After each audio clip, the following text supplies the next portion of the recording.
You've made clear that the U.S.'s top agenda item is Ukraine for that meeting, but your counterpart at the Kremlin spoke to reporters a couple hours ago and said that they plan to talk about Syria, and if there's time, they'll also get to Ukraine.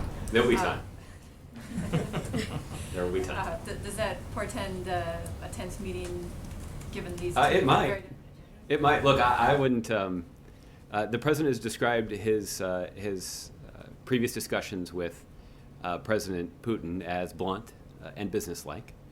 I wouldn't anticipate significant overt hostility, but I do think that there's some serious issues that the United States and Russia have to discuss, and the president's not going to shy away from raising our significant concerns with Russia's behavior in Ukraine and other places around the world. Okay, John. Thanks, Josh.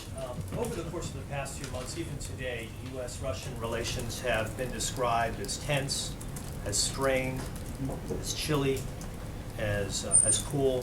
Does President Putin bear sole responsibility for where U.S.-Russian relations are right now? Well, I guess I would say it this way. My guess is that President Putin is not particularly concerned about the use of those adjectives to describe the relationship between our two countries. In fact, I think that he may feel that that may enhance his status one way or another.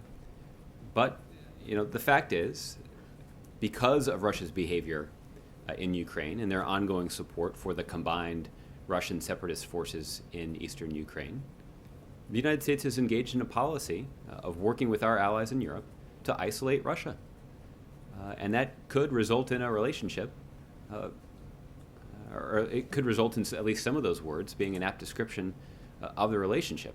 At the same time, the president has made clear that he's prepared to waive those sanctions as soon as Russia is prepared to demonstrate a commitment to complying with the agreements that were reached in Minsk.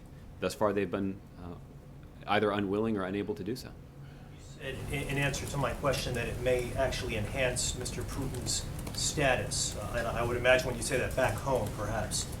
Well, what I was alluding to is I think he thinks it may enhance his status, right? That we've seen Russia certainly over the last year, and President Putin directly over the last year, seek to position Russia as the as the chief competitor to the United States around the world. And the president has previously described Russia as a regional power to illustrate that they do have influence in the region and are seeking to hold on to the influence that they may be losing in places like the Middle East. And that certainly is different than the kind of influence that the United States wields all around the globe. You have sometimes personalized things as it relates to President Putin, and so has the president. The president once said that Putin's shtick is to look like the tough guy. He once also said he does have a public style where he likes to sit back and look a little bored during the course of joint interviews. Does that help matters in terms of that U.S.-Russian relationship when you and the president himself personalizes things in that manner about President Putin? Well, I suspect that was a question that was in response to a question the president was asked about his personal relationship with President Putin. And I mean, I think the irony of your question is and I don't mean this as a criticism, but I think it is a fact that there's a tendency on the part of all of you as you observe these interactions to personalize them.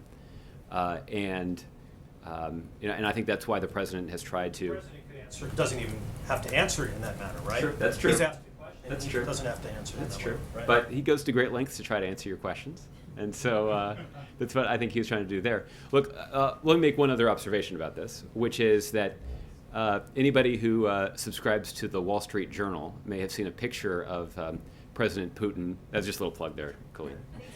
You're welcome. May have seen the picture of the bilateral meeting between Prime Minister Netanyahu and President Putin, where the two leaders were sitting side by side in their chairs. And President Putin was striking a now familiar pose of less than perfect posture and unbuttoned jacket and knees spread far apart to convey a particular image. So I guess the point is, President Putin doesn't seek to project this image only when President Obama's around. I think this is an image that he seeks to project in a variety of international settings. And he did it as recently as his meeting earlier this week with Prime Minister Netanyahu. So, yes, sir.